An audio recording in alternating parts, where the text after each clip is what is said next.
Today's episode is going to be a bit of a different one. So, self-reflection in art is an interesting thing. You can look at something, play something, watch something, read something, whatever have you, and you can look at a character or the themes of the story and go, that's like me, or that's not like me. In my case, I normally go, that's not like me, that's not like me at all, when people who've known me for a long time go, no, that's you. So, I'm going to talk about 3 anime that apparently the character is me.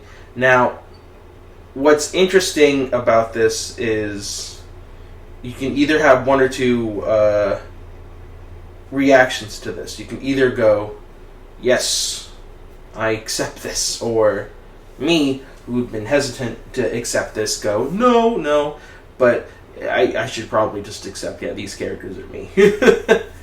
So, I'm going to go through each one, and these are also things that I highly recommend. They're great. So, it's 2 shows and a movie. Both shows are incredible, and the movie is also very touching. So, here we go. Welcome to episode 42. The first show is called Delicious in Dungeon. It's also a manga. I highly recommend that as well. Essentially, the plot of Delicious in Dungeon is about a adventure group. It makes fun of a lot of the adventure fantasy genre and plays with the tropes. And the main character is Laios. He's accompanied by an elf named Marcel and a halfling named Chilchuck.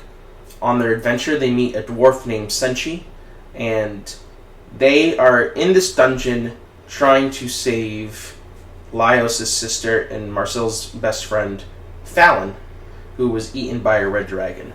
They were adventuring previously, and they were ambushed. 2 of their party ended up leaving. They're not important right now. And they go back into the dungeon with countless other adventurers to look for Fallon and to get down to the red dragon. So, well, Michael, how is this like you? Well, the thing about this is they're also really broke.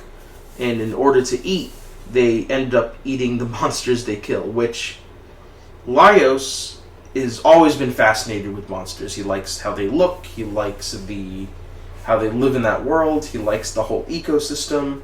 Marcel is entirely grossed out, as Chilchuck is. And they meet the dwarf Senshi, who's also looking for someone who's just as passionate about eating monsters and cooking monsters. So, Michael, how is this you? Well, Laios is so fascinated about monsters and thinks they're so cool that he might info dump whenever he can, and just to talk about his passion for monsters. Now, I do that as well. I get passionate about things, and I probably go a little too hard and like, oh my god, let me explain this, let me explain that. I do that with my wife all the time. I do that with my friends all the time. Sometimes I don't know if it's a good thing, if it's a bad thing. But I get really excited about things that I feel the need to explain them. Laios also does this where he's like explaining things about monsters, and he's like, "Oh my god, isn't this so cool?" To the rest of them going, "Get away from me." That's too much. But he does it in a very sincere and lovable kind of way, where he just wants to share how excited he is, and I do as well when I talk about things like Metal Gear Solid or Red Dead Redemption or all the various games and movies that I love very dearly. So, I would highly recommend Delicious in Dungeon. It's on Netflix. It's an incredible show. It balances humor and heart incredibly well. So, when I first heard Laios is like me, the way people react to Laios in the show, sometimes they get annoyed, and I guess I got a little nervous that like, oh my god, is that how people think when I do something like that? So I was very hesitant at first to be like, yeah, no, I guess I'm Laios. I'm still kind of reluctant to be like, yeah, I'm like Laios. but I should probably just come to terms with that. The second anime that where I am the main character is an interesting one, because where Laios is a man and I am a man, and we're both very dorky men. The second one is called Bocchi the Rock, and Bocchi the Rock is about a young high school girl. Bocchi is her nickname, and she plays guitar, but she's incredibly introverted. She gets incredibly anxious. She has these in-depth fantasies where she's like, oh my god, I've ruined everything, and either turns to dust or explodes, or she goes into these like catatonic states where she freaks out and she does, and at first people are like, oh my god, is she okay? But after getting to know her, whenever she gets into these moods, she's fine. But after people, when people know her, they're like, oh my god, it's Bocchi, she's fine. And this one I really pushed against, being like, I'm not like Bocchi at all, but I get just as anxious. I get so hardcore anxious that I'm like, oh my god, and I ruined everything, and I apologize a million times. And there's this funny part in the show where she's having these flashbacks, and then she starts banging her head like, oh my god, be gone, flashbacks. And I definitely have those moments where I think, I have these memories, and I'm like, oh god, get out of my head, and I'm like banging my head. When I first watched the show, my wife jokingly told me, like, what's it like to see yourself as a Japanese schoolgirl? And yeah, no, and then I showed it to my roommate from college, and he said the exact same thing. Where I have that level of anxiety, and the only difference is Bocchi is a very talented guitar player, and I am not a very talented guitar player. I'm also not a very talented to anything, as far as I'm concerned. I don't know. Which leads me perfectly into the second one, Anna from the movie When Marnie Was There.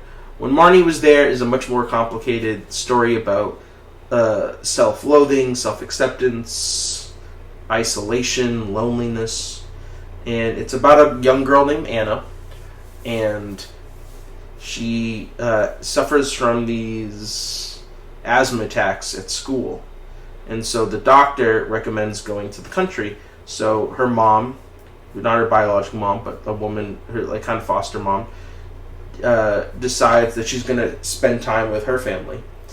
And so she sends her out to the countryside. She's spending time with family who treats her very well. They're very nice people. And she sees this old marsh house, and she meets this girl Marnie. That's all I'm telling you, because the story is absolutely. It's worth watching twice.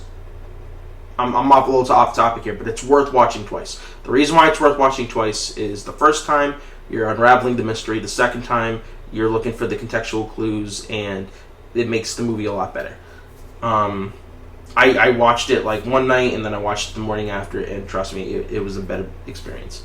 But anyway, Anna is this very self-loathing, in the beginning, person where she's like, oh, I'm dumb, I'm this, I'm that.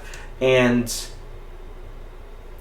I got really defensive. No one was like out like, hey, you're like Anna. But in my mind, I think I got a little like, I don't like the character of Anna, because I saw too much of myself in Anna. And the idea of like, I can become very down on myself and not nice to myself. And it started this whole kind of dialogue where of like, am I not nice to myself? So it was an interesting realization to come to, again, through another Japanese schoolgirl, where I realized that I can be kind of mean to myself, and by kind of mean I can be absolutely ruthless to myself, and trying not to be, which I'm not great at still.